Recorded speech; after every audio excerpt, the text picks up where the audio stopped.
You're listening to the Cyberwire Network, powered by N2K.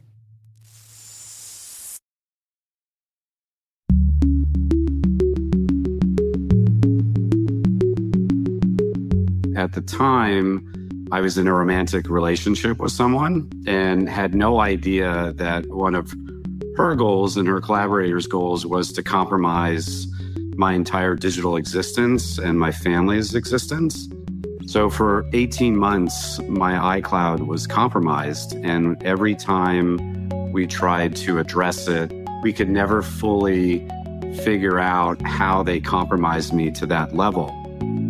Hello, everyone, and welcome to Caveat, the CyberWire's privacy surveillance, law, and policy podcast. I'm Dave Bittner, and joining me is my co-host Ben Yellen from the University of Maryland Center for Health and Homeland Security. Hello, Ben. Hello, Dave. On today's show, I've got word that the Federal Trade Commission is updating its health breach notification rule.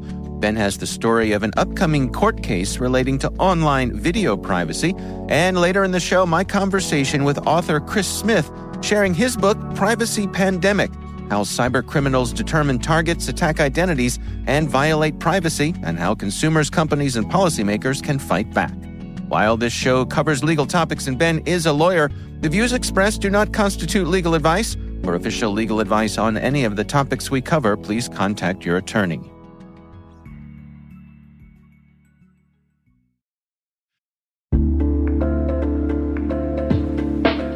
And now, a word from our sponsor, SpyCloud, the cybercrime analytics leader. SpyCloud disrupts cybercrime by telling you what criminals know about your business and your customers, so you can take action to prevent ransomware, session hijacking, account takeover, and online fraud. SpyCloud constantly recaptures and analyzes new data from the criminal underground, including credentials, session cookies, and PII siphoned from malware-infected devices.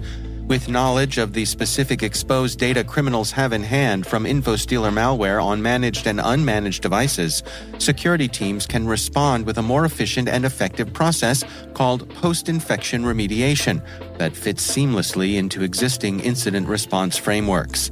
Get SpyCloud's post-infection remediation guide outlining the 7 steps for preventing a malware infection from becoming a full-blown ransomware incident. Visit spycloud.com/cyberwire. That's spycloud.com/cyberwire. And we thank SpyCloud for sponsoring our show.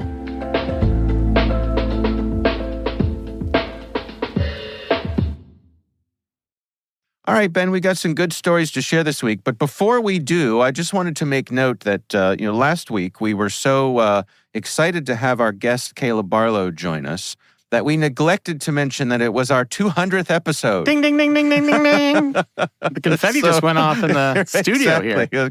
Yes. So congratulations to us. I think 200 episodes is quite a milestone. And it's been my pleasure to share the microphone with you all these years. Me too. And we're going on 200 episodes, about 4.5 years. And hopefully we can do 200 more, maybe get up to 1,000. There you go. And we have our sights set high. But thanks to all of our wonderful listeners, and good time to leave a 5-star review, right, Dave? There you go. Yeah. See, I like it. All right, well, let's jump into our stories here, Ben. You want to lead things off for us? Yeah, so I got my story from the Electronic Frontier Foundation, a frequent source of our stories, a piece by Aaron Mackey. The Electronic Frontier Foundation, among others, is writing to a federal court in Northern California, asking them to uphold a federal law that protects online video viewers' privacy. So there's this law that predates the digital age called the Video Privacy Protection Act. Basically, that law requires any service that offers video to the public. So in the old days, that would have been a video store. A video rental store, right? Exactly. Okay. With our, giant VCR old school videotapes.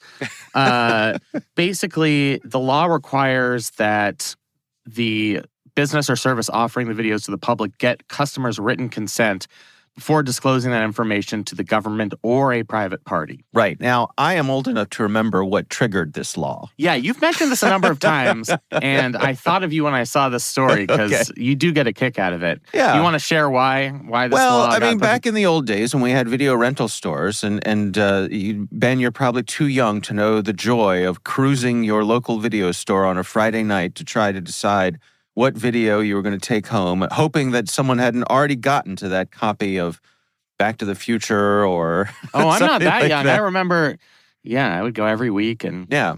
So the problem was some politicians figured out, or I guess enemies of politicians figured out that they could go to their local video store and ask the person what videos the politician that they did not like had rented. And so when it was revealed that, Senator McGillicuddy had rented, Debbie Does Dallas 10 times in a row, this was not good for Senator McGillicuddy. And so, the quickest way to get a law enacted is to have it directly affect lawmakers. And that's exactly what happened. Incidentally, haven't we lost our sense of shame? I feel like that wouldn't happen now. I feel like the person would just go and either deny that it happened or be like, you know what? I did watch Debbie Does Dallas, and I liked it. That's right. It was fantastic. And what are you going to do about it? Yeah, I think you're right. But this law was enacted before people had lost that sense of shame, and federal courts have applied it to digital videos as well. So the lawsuit that's being considered in a federal court in California was brought by users of the social media service Patreon. Are you a Patreon user? I have been, certainly. We had a CyberWire Patreon back in the day. So my understanding, I don't use it, but it's basically like a social media aggregator where somebody can have their own Patreon page and post links to all of their different social media sites. Right. And the lawsuit alleges that Patreon has been sharing video viewing habits of its users with Facebook. And this would be a facial violation of this Video Privacy Protection Act because the law bans sharing this information even with private parties, not just the government. So in response to this lawsuit, Patreon is basically saying that the law itself is overbroad. There is this doctrine called the overbreadth doctrine, that if the application of a law would be an overbroad burden on First Amendment associational rights, even if specific strands of the law are constitutional, the entire law would be struck down. And I think Patreon's argument here is by prohibiting it from, even with a customer's consent, sharing information through these to these other social media sites would inhibit its associational activities and would be an inhibition on its business activities. So the Electronic Frontier Foundation has decided to join this suit because they think this is a misapplication of the overbreadth doctrine. It's funny because they are like the world's foremost defenders of the overbreadth doctrine. They've signed on to every overbroad doctrine case on the other side, basically saying that there are all these overbroad laws seeking to restrict activity. This is an organization that cares about online privacy. So in every case, they're basically saying this is an overbroad law. That's what actually the doctrine that was used to invalidate every part of the Communications Decency Act except for Section 230. But their argument here is that Patreon's simply wrong. The VPPA, in their view, advances the First Amendment and privacy interests of users because it ensures that they can watch videos without being chilled by government or private surveillance. So I think this is really a chilling effect argument that if Patreon users know that their video viewing habits might end up in the hands of social media sites, especially social media sites that aren't responsible about protecting user privacy, not to name any particular such companies. But we're talking about Facebook. Yeah, exactly. I mean, that's really the underlying truth here, is if this were a more exacting, privacy-conscious social media company, wouldn't be as big of a deal. But we're talking about Facebook. Right. And basically the idea is that if people were concerned that their videos might be leaked, they might not watch offensive content. Now, that might just be pornography, fine. But it might be politically disfavored content. Yeah. So content produced by religious minorities or political minority groups. And that would really have a chilling effect. And, when you have presidential candidates proposing that people should get personally verified in order to use social media, you can kind of connect the dots here. There's this parade of horribles where if Patreon is allowed to share this information with social media companies like Facebook, who are kind of fast and loose with their data, that might end up in the hands of an overactive government. They could use it for prosecution. Or if such an overbroad law, such as the one proposed by presidential candidate Nikki Haley, which would be to require verification for any users of social media services, that might end up leading to a major inhibition on associational rights and free speech rights. And that's something that would simply be unacceptable, far more than any burden on Patreon itself. So it's a really interesting case and a really interesting brief. You can probably tell I'm more persuaded by the EFF argument here than the Patreon argument, but I'm very curious to see how this turns out. This case is going to be heard sometime in the next month in this district court. So help me understand here. Is the argument that even if Patreon gets permission from its users in their EULA to share this information, which I'm guessing they have, that this law overrides that and says you can't do that, even if you get permission? Yeah, I think it comes down to whether it complies with the statute's provision that you obtain the customer's written consent, and it might not be explicit in the EULA that they're doing this. Okay. It might be implied in a way that the consent offered by the user is not meaningful. I think that's the allegation here. Okay. So presumably you could contract it away in the EULA, but it would have to be obvious enough to an average user that they would, a normal, reasonable person would understand what they were contracting away. Yeah. And I think the allegation here is that Patreon has not done that. They don't publicize in any meaningful way that a normal person can see that they're sharing some of these videos with Facebook. Do you think we're ever going to reach a point where EULAs can be anything resembling reasonable? I think we're in a tough place with EULAs. There's kind of a misperception in the non-legal world that you can contract anything away with a EULA. Right. You can't. Courts will look skeptically on them, especially if one of the things you're contracting away is somebody else's First Amendment associational rights.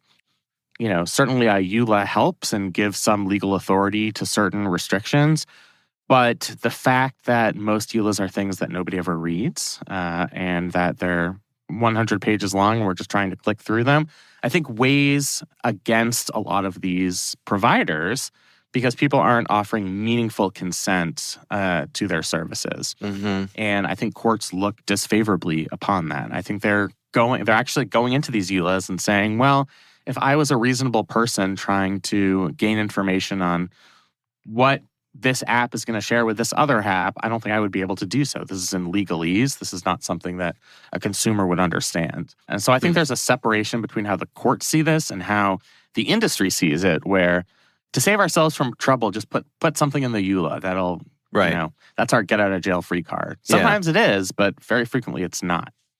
Do you think we could legislatively make EULAs less necessary? In other words, if we had GDPR, it seems to me like a lot of the things that are in EULAs would be moot. Yes. So is that a potential avenue? Yep, but unicorns could also fly out of the sky tomorrow morning, and I'm not betting, my life savings on that. Right. So, yeah, I mean, we've gone through this period where there have been hints that the federal government might enact a data privacy law. There is that vacuum. We've gotten laws at the state level. I don't anticipate it happening anytime soon. So in the absence of something like a GDPR, it is incumbent on these companies to establish legal rights, and courts aren't always willing to defer to the companies. And I think that's wise. Like, I think there are rights that users have that cannot be contracted away in a confusing EULA that the average person would never be able to understand. But yeah, I mean, I do think a lot of what is in your standard EULA language would be moot if we had something like GDPR, because that lays out the consumer's rights, obligations, the provider's rights and obligations in a way that's protected by law and is not something that's subject to these types of uneven contracts. Yeah. All right. Well, we will have a link to that story in the show notes here. My story this week comes from the folks over at Lawfare. This is an article written by Justin Sherman and Devon Desai. It's titled The Most Critical Elements of the FTC's Health Breach Rulemaking. And this is really an article about how the Federal Trade Commission is updating their health breach notification rule, the HBNR, trying to bring things up to date here. That they're acknowledging that health tech and how we handle data is evolving, and that, of course, HIPAA, which goes back to 2010, I believe, The rule here does. Yeah. HIPAA itself goes back to the 1980s. Oh, okay. Yep. That HIPAA, does while great at covering a lot of things, is incomplete in our digital landscape here. So some of the changes that they're seeking to make would focus on health data privacy.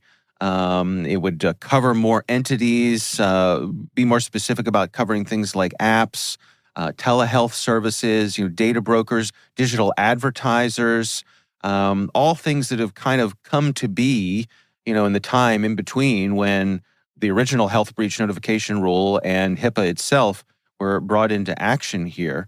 They're trying to clarify the regulatory guidance, make it a little easier for smaller companies who may not have a big legal team here.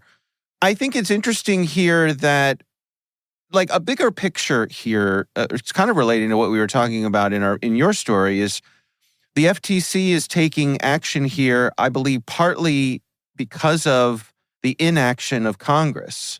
And the FTC has the ability to take action when Congress is unable to or unwilling to. Do you think that's a fair take? It is. I basically have a couple of points on this to get across. One is I think the two biggest innovations in this space have been healthcare-related applications. Mm-hmm. And honestly, this has come to light frequently with period tracking applications in the wake of the Dobbs decision. That's actually collecting a lot of very personal information that could be used against people who are in states that are hostile to abortion rights. Mm-hmm. So if you didn't know about it before the Dobbs decision, I think you certainly know about it now. Right. And then telehealth. Telehealth was sort of a thing prior to COVID.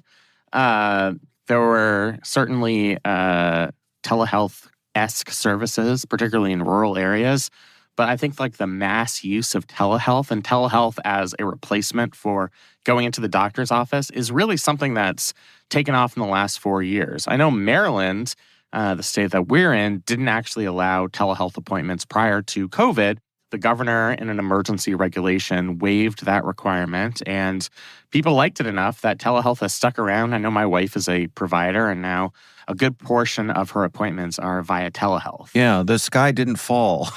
Exactly. And why not do it? I mean, particularly when we were in the midst of a global pandemic, if you can get health services just to obtain a prescription, or to show your doctor your pink eye or, some other infection on your body through the video, why risk going to the office and catching a communicable disease? So I think that's really the backdrop here. In terms of the legal concept, this highlights something that's really important in administrative law. And I don't mean to get too much in the weeds here, but there's this thing called the Chevron Doctrine. Comes from a 1980s case called, I believe it was Chevron versus the Natural Resources something. Mm-hmm. Basically, that decision held that if statutory language is extremely clear, then administrative agencies have to defer to that statutory language. But if the language is ambiguous, then the administrative agencies have some deference to interpret the language as they see fit to meet modern circumstances. So Chevron has allowed federal agencies like the FTC to enforce actions like this, even when Congress stays silent, because this is a reasonable and not arbitrary interpretation of HIPAA and some of the laws enacted concurrent with HIPAA. The concern here is that there are at least 2 or 3 Supreme Court justices who are extremely hostile to this notion of Chevron deference. I know Justice Neil Gorsuch, who was confirmed in 2017, has written extensively about how he hates Chevron deference and that it's been bad for the balance of power between Congress and administrative agencies. And if that deference is struck down, then agencies wouldn't be able to take action like this because this is something that's not authorized by the clear language of the statute. So I know that seems very legalese in the weeds, but I think that could be very relevant for something like this, where we need to give agencies some deference to improve regulations to meet modern circumstances. Yeah. This article points out that the FTC back in February of last year enforced this rule for the first time. They used it against prescription drug provider GoodRx, and then again in May against a fertility tracking app called Premom. And both of those companies were alleged to have shared individuals' health data with third parties without proper disclosures. I mean, again, getting back to our previous story. Right. And I think it's good to see some administrative action here. It's very hard for individual users to know that their data has been released to a private entity and sold to data brokers. Certainly, if that data is released, it's hard for an individual user to sue a giant conglomerate tech company. People just simply don't have the resources. So I think it is incumbent upon agencies like the FTC to have these administrative fines and consequences for these companies that are being fast and loose with people's data. And we're talking about health data. It's stuff that's very personal. I mean, I think that's what makes health data so unique. Is it fair to say that, in general, HIPAA has been considered a success? I think so. I think HIPAA is limited in its application to covered entities. Yeah. And it seems like sometimes it takes a while for administrative agencies to catch up with the kind of health organizations that people are actually using. So online health portals came online in the 2000s, and it took a while for federal regulators to make those online health portals be covered entities under HIPAA. And that's just kind of the nature of the law. But I think the purpose of HIPAA obviously was sound, and despite kind of the mass understanding of what HIPAA is and what it does, I do think it's been worthwhile and it's been a success. Suppose the Supreme Court does strike down, an organization like the FTC's ability to come at these sorts of things, and so then it kicks back to Congress, right? Right. And then, so if Congress does what Congress does best lately, which is nothing, does that leave us in a bit of a Wild West situation here, where there's no avenue for enforcement? Pretty much, and that's what a lot of people want. I mean, it would defang administrative agencies. If you're hostile to administrative agencies and you think they're butting in on your business, which a lot of people do, probably like half the country thinks that, right? Then you'd be in favor of getting rid of something like Chevron deference. And that's why a lot of people are in favor of it. But yeah, that would be the obvious consequence there, is there would be no ability for these agencies to be flexible with vague language in federal statutes. Congress would have to step in, and it's, as we've mentioned many times, it's hard to pass a piece of legislation in Congress even if you have majority support. Congress is a cartel. What bills come to the floor is decided by leadership very frequently, even if there is majority support. So, and they're also bound by arcane Senate rules that introduce these time constraints on the things that you can do in a given congressional session. So yeah, I mean, I think it would be a major change, and it's something we need to look out for over the next few years. All right, well, we will have links to both of these stories in the show notes, and of course, we would love to hear from you. If there's something that you would like us to consider for the show, or you have some feedback, you can email us. It's caveat@n2k.com.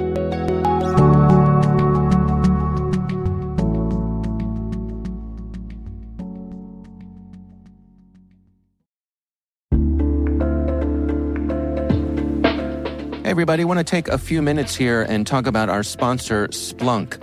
You need to keep operations humming around the clock, but potential disruptions are everywhere. Splunk helps you predict problems and find and fix issues fast, so you can reduce risk and ditch downtime. The world's largest enterprises rely on Splunk's unified security and observability platform to become more efficient, resilient, and innovative. With Splunk, you can react quickly, evolve faster, and be ready for anything. Stay ahead of disruptions.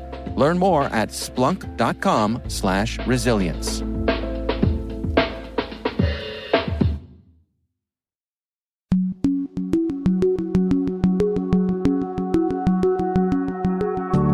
Ben, I recently had the pleasure of speaking with author Chris Smith about his book, Privacy Pandemic: How Cyber Criminals Determine Targets, Attack Identities, and Violate Privacy.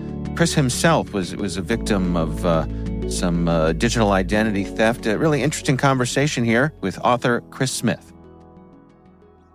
So back in 2018, I was running global business development for a hot new crypto company called Civic. And at the time, I was in a romantic relationship with someone and had no idea that one of her goals and her collaborators' goals was to compromise my entire digital existence and my family's existence. So for 18 months, my iCloud was compromised. And every time we tried to address it through, working with my tech guys at Civic, hiring digital forensic specialists and meeting with people like the FBI, we could never fully figure out how they compromised me to that level until we learned that my mom's house and her router was the attack surface essentially. And so every time I'd go home and visit my family, it would start to happen every couple of weeks after that, and we couldn't figure out why until we learned about my mom's router being compromised. So I decided to write a book for, say, the 95% of the consumer population that never changes their iCloud passwords or updates their security and privacy settings, and to use my personal story as a way to guide readers through what the current threats are in the world of cybercrime and identity theft. Do you suppose that you were targeted specifically, or was this an opportunistic sort of thing? So it's very clear based on the data and the forensics that my team and I have now, reviewed, a couple of years ago, that they compromised me 3 weeks before I joined Civic. So it's very clear what their goal was to try and embed themselves into my iCloud, which was, at the time, my personal iCloud connected to everything at Civic, which I never do anymore. So I believe it was opportunistic because I was joining a very hot crypto company that had just raised 33 million in an ICO, and I think it was more opportunistic. And it strikes me that there's the added element of having a romance scam thrown in as well. Yeah, I mean, I think that was one of the hardest things that I needed to get over. But once we realized that they had compromised my mom's house, I got over it pretty quickly and got to action in terms of wanting to take them down, and hired experts in privacy and digital crisis management, and talked to former CIA, NSA type people. And yeah, it wasn't easy, but it definitely propelled me into being more active about doing everything I could to take them down. But the one thing about that is that I'm definitely not the first person that's ever experienced something like this, and I won't be the last. And I see articles all the time on LinkedIn or news outlets about elderly people losing everything because they were scammed, or these pig butchering type scams that are happening a lot in crypto or were. And so it was a difficult thing to get over, but I'm not the first and I won't be the last, unfortunately. It strikes me that you certainly being a person of above average knowledge and capabilities when it comes to things like cybersecurity, that's really a cautionary tale for the rest of us, folks who don't have that particular skill set that you do. So that's a really important point. So I knew virtually nothing about cybersecurity until this happened. And while I worked in the technology space and I understood things like why multi-factor was important, and why needing to update your passwords and your credentials were all important, right? Like I was probably, like you said, above average in terms of my security knowledge, but from a cyber perspective, I had very little knowledge, right? And over the last 5 years, I've met with some amazing people that have helped educate me. And I'm looking at it from a very different perspective because I'm someone that has experienced a cyber attack and identity theft. And the only way that I know how to deal with things like that is to throw myself into what I'm experiencing. And so the amount of people that I have engaged with, either to hire to help me do forensics or to help me understand how and why this happened, has really opened my eyes to what's really happening around the world and what we need to do to better protect the everyday American and the everyday global consumer. So I didn't have true cyber experience, but I've learned from some amazing people in the industry. Can you take us through the experience, the successes, the frustrations? What you learned about our ability to counter this sort of thing?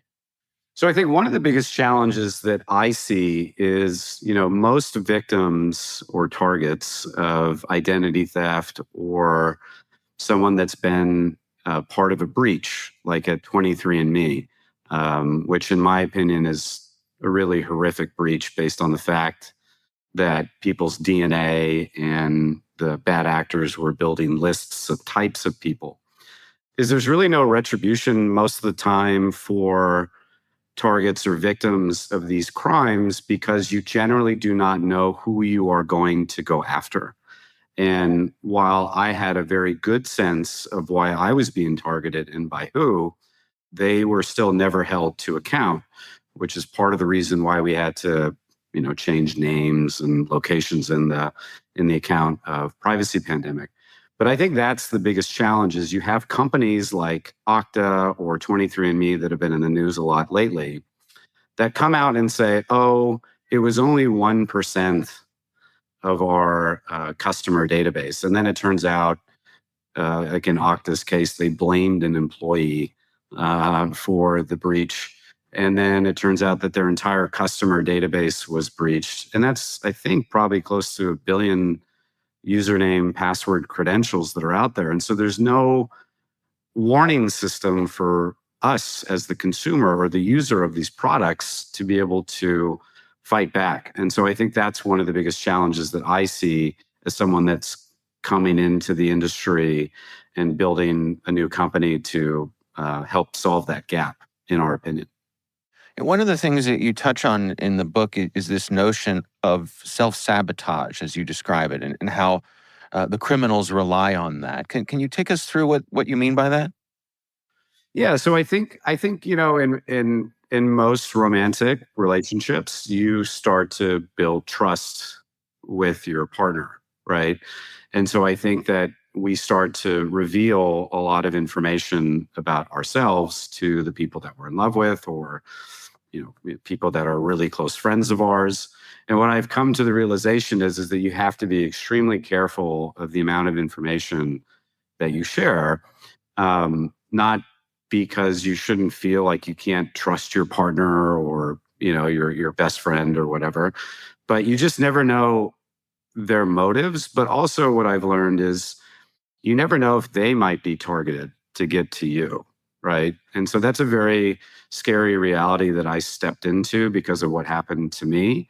But after speaking to lots of people in this world, like Ava Velasquez, who was very kind and wrote the foreword to my book. She's the president and CEO at the Identity Theft Resource Center. I've learned so much from Ava and her team about family fraud and how kids get their social security number destroyed before they even have a chance before they turn 18 because a parent or a relative has been leveraging their social security number. So I think when it comes back to self-sabotage, it's just really understanding who has access to your, as simple as your code to your phone, the pin to your code on your phone or on your device, and just making sure that you stay on top of it because you just never know where a leak might be, and it might be someone very close to you. I'm curious, based on everything that you've been through, do you have any specific advice for the policymakers out there? Well, I think the Biden administration is doing what they can. Obviously, we need to take it a step further. So one, the recent executive order on artificial intelligence, I think is a really good step, especially what's been happening recently with, SAM and OpenAI and everything that's going on there. But two, I think we need to have some federal regulations in place around two things. One, if a company does get breached and it impacts millions of Americans or millions of global consumers, I think there needs to be a stronger stance on when that happens and how the company needs to be able to report on what happened and be able to make whole anyone that may experienced some sort of cyber attack or identity theft because of the breach. I mean, there's like 24 billion username and credential combinations available for purchase on the dark web. And that didn't happen because we all decided to put all of our information out there. So I think because of what states like California is doing around privacy, and other states are looking at doing or having similar laws within their state, I think the government needs to come in and say, how can we have a significant role if a company does get breached? I think the second thing that we need to think about as consumers is being our best ally when it comes to protecting our digital life, because the amount of breaches that are happening on an annual basis is appalling. That we as consumers want to be able to trust the businesses that we're doing business with, and if they're not protecting our digital identity, that's a problem. So I think that there needs to be an extreme awareness on the consumer side, and I do believe that organizations like the Web3 Identity Coalition, the Digital Chamber of Commerce, they are trying to do everything that they can to educate the policymakers so that they understand how big the threat is to the everyday American. What are the takeaways for you? What do you hope that people who've read the book will come away with? The biggest thing that I'm hearing from people that have read the book is their own awareness about what they haven't been doing to protect themselves. So the first thing that I hope that people take away from the book is having a better understanding of their own digital privacy and security and how that impacts their daily life. Two, I hope they have a better understanding of what's really happening every time we as consumers log on to the internet and even have conversations like this, and what our data, where our data goes, how it's being used. And finally, I just think helping them understand how they can become more vigilant in their day-to-day lives about the choices that we make when it comes to signing up for this service, and how could this potentially impact my digital privacy and security, and just being more aware. Because most of the people I assume that are going to be listening to this podcast are what I would deem as the 5% of the world that understand cybersecurity and digital privacy in a very specific way. But the everyday consumer may not be thinking about the fact that they haven't updated their iCloud password since 2014 and how that could potentially impact their entire digital life.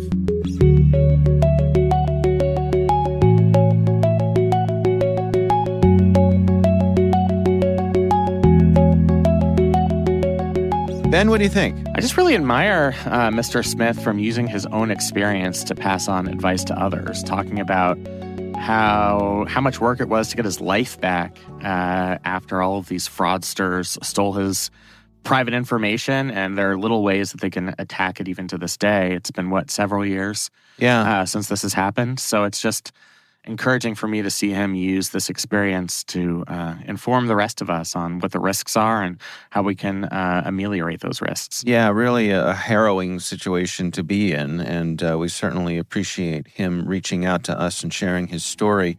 Again, that's author Chris Smith, and the book is titled Privacy Pandemic: How Cybercriminals Determine Targets, Attack Identities, and Violate Privacy. We appreciate him taking the time.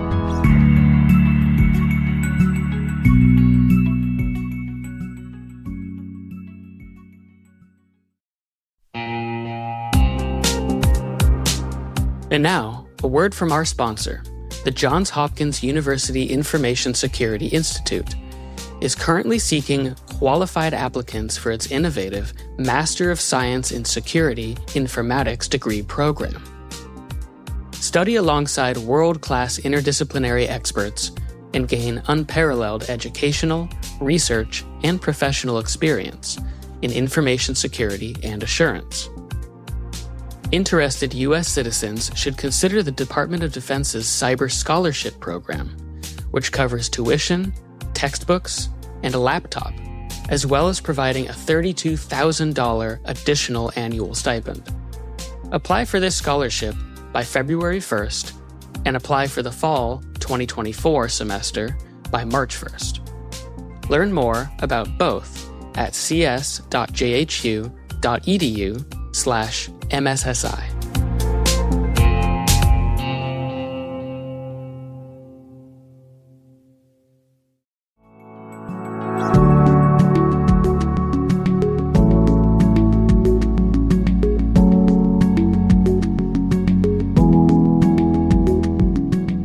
That is our show. We want to thank all of you for listening.